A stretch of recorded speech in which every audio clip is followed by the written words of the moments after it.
Hey, this is Sky. Welcome to my YouTube channel. So I'm going to talk about masculinity, but I want to talk about cars. I was having kind of a silly conversation with a friend of mine at the gym that I often talk to because we're both there at the same time every day. And it just so happens that I'm looking to buy a car this year, a second car this year for road trips and stuff. And he's looking to buy a car right now for his wife. So we're both just in car mode. And when you're shopping for a car, you think about cars, you're researching cars.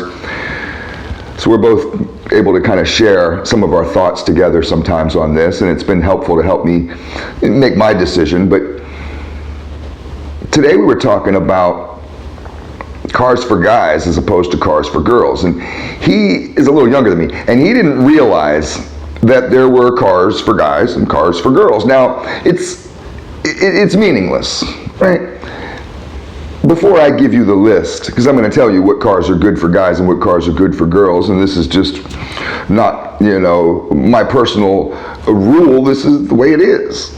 I mean, everybody knows this. At least I thought. Maybe some of you younger guys don't know this.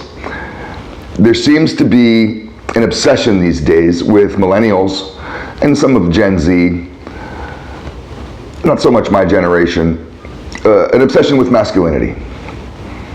There is this theory, and I think that there's something to it, that men are becoming less masculine, losing masculinity. And there's a host of reasons. And I've talked about this in other videos. Today we're just talking about cars. You want to have a man's car, or you want to drive a woman's car? You don't have to care. You can drive whatever car you want and be secure in your masculinity and not care. I've owned cars that have been on the women's list. I have. And I liked those cars. And I remember people teasing me and say, that's a sissy car, that's a woman's car. And I'd say, I don't care, I love it. Gets good gas mileage and suits my needs, fun to drive, So take it with a grain of salt, but it's just good to be aware of. Maybe if you're struggling with your masculinity, or wondering why people are not taking you serious or receiving you in a way that you want to be received. Maybe, I've met some guys before that they feel like strong, tough warrior kings, but they get treated by people like that they're soft little pussies, and that can be frustrating, and it makes some guys have to constantly go around proving themselves to prove who they really are, and that can be exhausting. So here's the list. For guys, you really don't have a lot of choices, but with all of our products, go to the clothing stores, the department stores, the men's section is pretty small compared to the women's section. The whole store is full of women's crap, and then they give us a little section in the back full of a little tiny wall of pants and a row of shirts, and all of us are supposed to shop there. But it doesn't matter. You don't need a lot of choice. Men's cars are utilitarian by nature, and also because we like to look cool. And that's nothing to be laughed at. You can if you want. But I think that there is, I think it's good to look cool. You have to understand, I own a custom motorcycle shop. I don't own a service shop. I own a custom shop, a custom motorcycle shop. So I'm all about being cool. If you think being cool is silly, you're in the wrong room. I think it's important for guys to be cool and to feel cool. If you hear any kind of construction noises, my neighbor bought a RV that's larger than my house. The fucking thing is ridiculous. Speaking of vehicles, it's like a giant RV. I mean, it's like a tour bus for a rock star. I'm not kidding. The thing is massive. But it's a piece of shit. He must have got the deal of the century on this fucking thing. So for the last week, he's been doing fiberglass, and he's out there now, him and his two sons, on the roof of that thing, fiberglassing it away, sanding down the fiberglass, I mean. He's gonna make it a mansion, drive off into the sunset, who knows. But those are the noises you might hear. So for guys, really, the number one car for men is a truck. I think all men should own a pickup truck, at least just as a vehicle to have when you need it. Be able to go to the hardware store and pick up some wood. Be able to go to the furniture store and pick that shit up. You don't have to have nothing delivered. Women get stuff delivered. You pick it up. It's just rugged. It's off. You know, get something that could go off-road if you want. Off-road vehicles like Jeeps. Those are, I put those in with trucks only because, not that they're as utilitarian. A construction worker isn't going to really go buy a Jeep to move bricks around, whereas you go get your F-150. I owned an F-150, great truck. I have a Dodge Ram van, great truck. I had a Toyota pickup truck. I didn't like my Toyota pickup truck. But they're advertised to last you 500,000 miles. I didn't like mine. I go for American pickup trucks, but I understand there's good Japanese vehicles out there. Trucks are a manly car. That's a manly vehicle, and you can't go wrong with that. I believe a large size sedan is an appropriate car for a businessman, a professional, somebody who is looking at success, whether they are successful right now or that they want to be. A large size sedan is a good vehicle. Mid-size sedans, you could get a Camry or an Accord. Those are decent cars, but if you're a tall person, I'm pretty tall.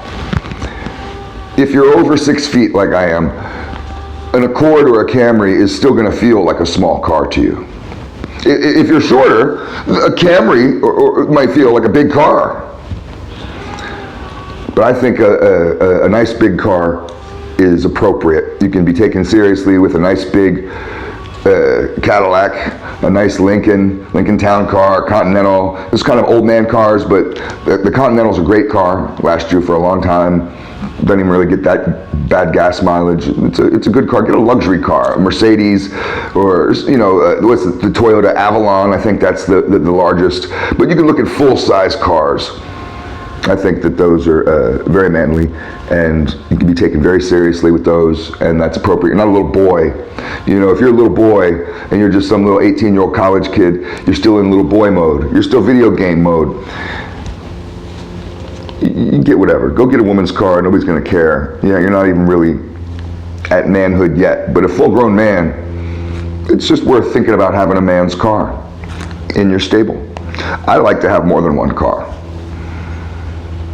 Sports cars and muscle cars are manly cars. Now, women buy sports cars too.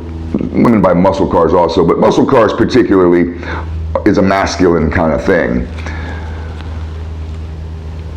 I ride a motorcycle and I laugh at muscle cars. I like muscle cars, let me put it that way. But I do laugh at some of these guys because I know they spend a lot of money and they think they're pretty fast. And maybe your Camaro is pretty fast next to some Honda Civic at the stoplight.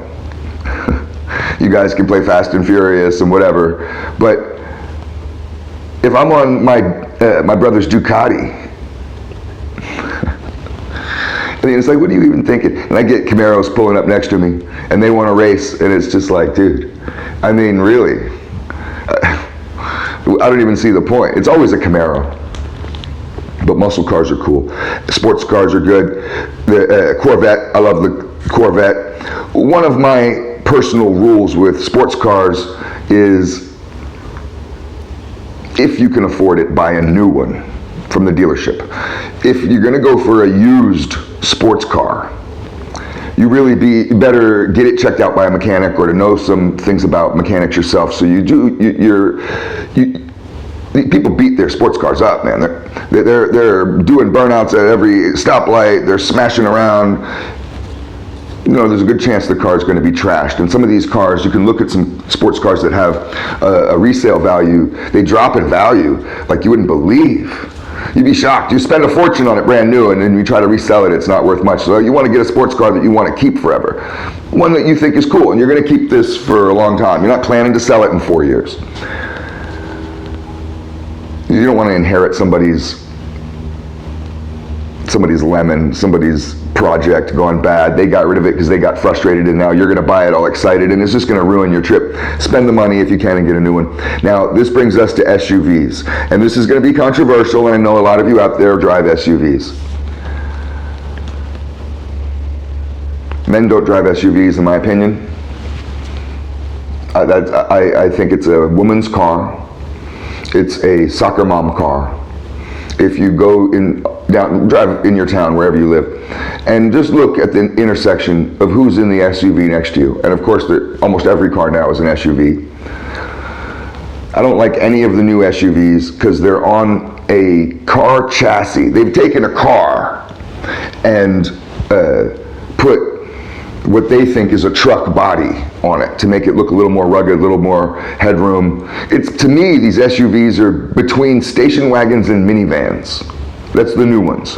If you're gonna get an SUV, as a guy, get yourself a big giant fucking Suburban or a GMC, what do they make? The Tucson, there's a few of them.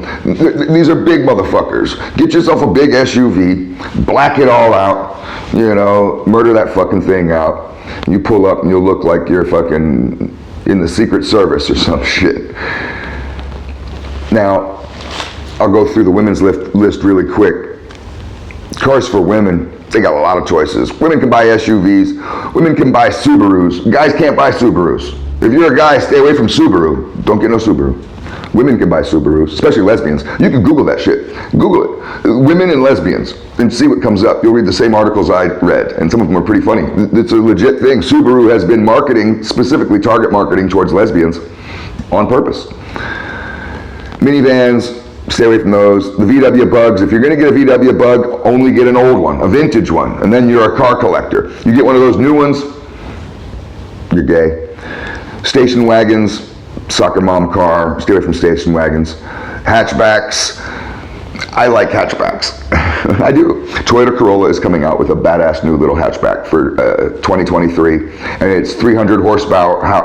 300 horsepower for a little tiny car like that. And you got to realize the Toyota Corolla only weighs probably 400 pounds. It's a light car, so 300 horsepower is a lot. It's got turbo, all-wheel drive.